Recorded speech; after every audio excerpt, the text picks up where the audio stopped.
Hello Power Rangers Lightning Collection fans, and welcome back to Toku Topics. Today my Wave 12 reviews continue with the Wild Force Blue Ranger, which is kind of one of the most important figures in this wave and kind of in this line for a couple of different reasons.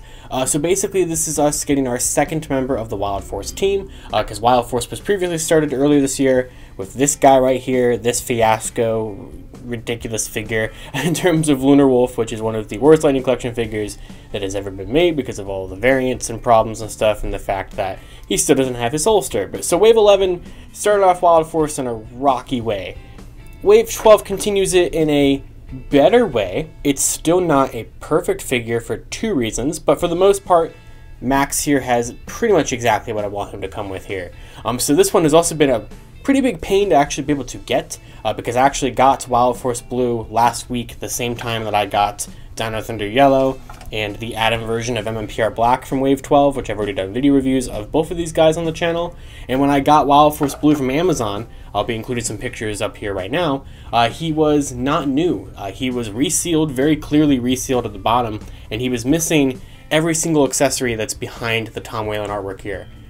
I have no idea how that happened, so I got a replacement sent to me from Amazon, which I can tell does have his weapons and has at least one of his hands. I honestly can't tell if the other hand is there. I'm just kind of fingers crossed hoping that it is there. But yeah, so I'm excited to finally take a look at this guy here. Max, never been one of my all-time favorite Rangers by any means, but I love when we get Rangers like this that are kind of like team fillers. You know, Rangers that would probably not be like some of the most fan favorites or the most popular. Not to discredit his character or anything like that. I like his suit a lot and everything too. It's just kind of an interesting choice as our second Wild Force member to get in the Lightning Collection. Now, this figure is also very important to me. I like to call this kind of the fandom figure, because if you remember back at the beginning of May of 2022, this figure was actually revealed by Hasbro earlier than they were originally intending on revealing it, to kind of celebrate the fact that the whole fandom was doing the hashtag I love Power Rangers kind of movements, hashtag all over YouTube and Twitter and everything, and to kind of respond to that, Hasbro kind of threw us a bone and revealed a Wave 12 figure early, and that was this guy here. And it actually released much earlier than it was ever supposed to in June in China, and now finally it's out here in the US. It's been a journey to get this guy here, and I'm very happy to finally add him to my collection. So this is the penultimate figure to have Tom Whalen artwork in terms of me collecting these things. When my Damon arrives, which he has not yet at the time of this recording, to finish out my Wave 12, that would be it for Tom Whalen artwork. But as you can see here, it's very pretty. You have the 3 stripes that are supposed to be on this suit. The figure has 3 stripes right from the get-go, which is something I shouldn't have to say, but we all know with this guy, it's something I have to say. So he does have the correct amount of stripes. He has the blast effect, the crystal saber, the max set, which I think looks pretty good. And then, like I said, the rest of this you can't see because it's behind the artwork. And then, of course, on the side, you have the continuation of Wild Force Blue right there. Love the helmets of Wild Force. Always have liked these suits quite a bit. Then we have the Wild Force logo up there with the little shark and everything there. Done very nicely. And you can see him back here with his shark fighting fins, which is kind of, they're basically like Tonfa weapons, and we know that Blue Ranger Tonfa weapons are definitely something hard to get with the Lightning Collection, and they've just decided to give it to him right here, right off the bat here, which is very, very nice. Now I do want to look at his holster on the render here, because on the render the holster almost looks correct. So basically there's 2 things that are still sort of wrong with this figure, and I'll get into that when I actually open it up. Honestly, I don't think that they are the biggest things. It's something that is still annoying, but it's nowhere near as ridiculous as this guy was, his teammate. So let's go ahead and open up Max here and take a look at Wild Force Blue. Good. Both of his hands are there. He actually has everything. Alright, let's continue to open him up. Alright, so here is Max out of the box with all of his accessories, and this is a pretty good figure, honestly. I think Hasbro actually did a pretty good job bringing this guy to life here. Just kind of taking it out of the box and kind of the first impressions. Mine seemed a little wobbly in a couple places, particularly in the torso joint and in the helmet joint there, or the head joint. It does feel a little wobbly. Not really a big complaint. I feel like all the joints, I haven't really cracked any joints in yet specifically, but it seems to kind of crack in pretty easily, you know.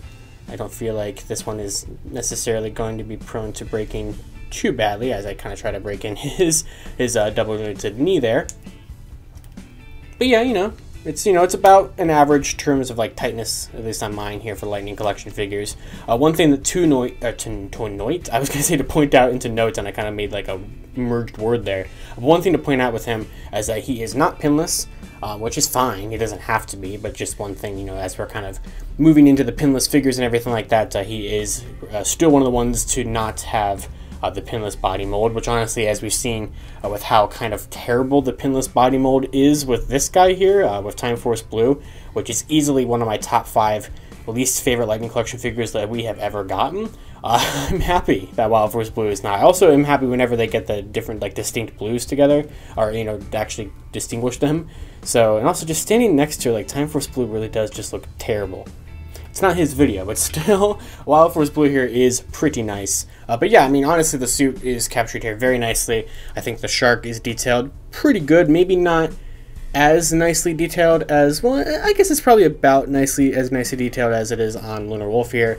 You do have the gold, like, collar piece and the stripes, which he is supposed to have 3 of, so that does look pretty nice. Now, one thing I really do gotta give Hasbro credit for here is that the helmet, which is very much a QC nightmare waiting to happen. See, his head doesn't want to, like, stay up with all those white teeth. I mean, some people's do look pretty terrible. I would say that mine is really not that bad for, like, you know, trying to get all the little details in there with the white and the silver teeth. That could have absolutely always looked horrendous, and it really doesn't. I think that it actually looks pretty good, all things considered there. And the detailing is very nice with the fins and the little shark eyes. I really do like how this one turned out. Now, one thing I did see on Facebook is that Wave 12's neck joints, the little like dumbbell joint inside, are really thin on some of these figures, like ridiculously thin, which I did not really notice that. If you watched my MMPR Black Atom version review last week, you might have seen how difficult it was for me to get the helmet off of the head joint. And Wild Force Blues here, from what I've seen on Facebook, which actually popped off very easily, does have a significantly smaller or thinner dumbbell joint in there, which does make me very scared for any kind of head swaps. Granted, his helmet did come off very easily, but sometimes the helmets come off very easily and the civilian heads are very difficult to get on there. We'll try that out in a second, but I do want to show off just kind of that difference between, like, I feel like there's definitely a noticeable, like, thinness to this dumbbell joint in there. I think is what you would call that joint, compared to the older figures that use the same kind of style. At least that's just kind of what I've noticed with that in particular. But while I have the head off, I might as well go, or the helmet off, we'll go ahead and put on the Max head, which is, that wasn't too difficult to actually get on there. So I honestly think that that is a pretty good likeness. I think that they captured him pretty nicely there. There he is next to the actor for a comparison. So honestly, the Wild Force ones have not been too bad. I remember Merrick's head sculpt wasn't, you know, too terrible in my opinion. It maybe could have been a little bit better, but honestly, not too bad. So for the most part, yeah, pretty good. Also, very strange to me that they have, like, they painted this white. So there's like some like little gold, like, chips and everything. And almost like, did they cast this in gold or something? Or because usually I don't think it's painted there. Maybe it is. It feels like a weirder kind of glossier sort of paint finish than it normally does on that. So that's just kind of strange. But yeah, for the most part, the figure does look pretty good, except for the 2 things that are wrong with it, which I haven't mentioned, have not brought up yet. So, and the Max head is today's Toku Topics item falling onto the floor. That's where that has just gone. But the figure isn't 100% perfectly accurate for whatever reason. So one thing I will say is that I definitely am very much appreciated that they actually gave Max a holster, because we know that that was a big problem with Merrick here. There's no reason why he doesn't have a holster. Max should have one for the Crystal Saber, but that is not what the Crystal Saber holsters look like at all. So this almost looks like a reused holster from, like, almost maybe the Dino Thunder figures, or maybe even the In Space figures, or maybe Zeo or something. It could be a reused piece, maybe not, because it does have that Wild Force like emblem on the belt buckle. But yeah, that's just not what the holsters look like. And I'll try to put up a picture with what the holsters are supposed to look like. I think they're supposed to be kind of like a wider like holster, or like definitely a different shape, which is not the end of the world. It really isn't, obviously. But it's just one of those things where it's like, I don't understand what reference photos you're looking at to where he has a holster that looks like that, because he just doesn't. Same thing with the Crystal Saber itself, which goes into that holster, which he's not going to stand up there. There we go. The Crystal Saber here I think is pretty good, pretty decently detailed for what it is. It's obviously a very small piece. They did get that, kind of gap in there, which is nice. Obviously, they don't have any kind of molding or anything like that in there for the crystal, so you can kind of just leave it ambiguous as to which crystal is in there. But they did make the actual handle for it painted in blue when it should be white. Now, there is one reference photo, which I'll try to put up here on screen if I can find it again, that shows kind of a weathered look to the handle that definitely makes it look a little like bluish, but it's definitely supposed to be white. So that is definitely an error there. It's not the end of the world. I'm probably not going to display him ever with the Crystal Saber because I would probably use his more typical weapons.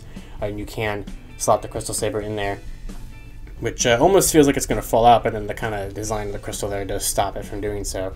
So I do appreciate that, they included the saber, they included a holster. I just wish they were a little bit more accurate, but that's really like kind of my only like actual complaints about this figure, and even that is pretty minor. The fact that, like I said, he even has a holster, I can very much appreciate. So his hands are pretty cool. I do like these quite a bit. They're not as clawed or anything like that as Merrick's were, but they still kind of have that kind of claw look, kind of splayed open hand look, which I think is pretty neat.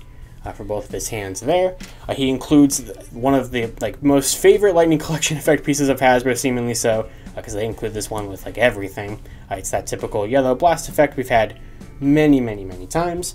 And then finally he does get his signature weapon, the shark fighting fins, which I think are pretty nicely detailed for what they are. I do like the little shark eyes that they've painted on there on both sides. You get a little silver paint up there. And there's some pretty nice looking tonfas there. Mine does have a pretty noticeable silver paint scratch right there, which is a little unfortunate, but I am really happy that he has these, and of course we can put them into his hands like so, which just will kind of slot it there, or slot in there. Oh, and there goes the Crystal Saber and all the traffic outside, which you might be able to hear, maybe not. Maybe you can't hear it, I'm not sure. One thing that I'm not sure about, just based off of how these look already, is that I don't really know if it's possible to tell if they are going to be building up towards a jungle saber or jungle sword, or whatever they called it when their weapons combine with other Wild Force Rangers, because there's like some little divots like right there that maybe could be for some kind of combined weapon later on, or it could just be a way to rest against his elbows or whatever. But it would be cool if they all combined, if we get the rest of the Wild Force Rangers in the line. But I do quite like these effect pieces, or these weapons. You can kind of attach, I guess you would attach the effect piece kind of like, well, not like that, but like at the end of it or something. This one is kind of a weird one to include with this one, but you still do have that gap in there. So I guess you would do something like that, but that looks a little dumb. But they still include the effect piece nonetheless. But yeah, I really do like how the tonfas turned out there, the shark fighting fins, and that is Wild Force Blue. And with that, that is going to do it for my video review of the Power Rangers Lightning Collection Wild Force Blue Ranger from Wave 12. So definitely a very nice figure. I think it's definitely one of the better ones in Wave 12, probably up there with like Kira and stuff like that. It's definitely, as of right now, probably my second most favorite figure behind Kira so far, although I think Damon might honestly become my Wave favorite once I do finally get his figure in, if not just because of some of these little inconsistencies or not correct looking suit aesthetics for this guy. But I do love the fighting fins. I do love the Max head. It's really nice to get another Wild Force Ranger for the collection. It does go very nicely with Merrick from Wave 11, and also goes very nicely with the Putrid from Wave 13, so you actually have somebody for him to fight. And I'm very happy that we are kind of building onto another team that is now a third of the way done with this one here. So I am going to be leaving an Amazon affiliate link down in the description below for you to pick up a Max for your own collection there, which by using that link it helps out the channel. And of course let me know down in the comments below, what do you think of this figure and any of the other figures from Wave 12, and hopefully I will be able to wrap up my reviews here pretty soon once my Lost Galaxy Green Ranger arrives with 3/4 of my Wave 13. So definitely a lot of figures on the way here to take a look at. But of course until next time, you guys can follow me on Twitter at LiveRangerKey or at LightningFigPR, and I'll see you all later.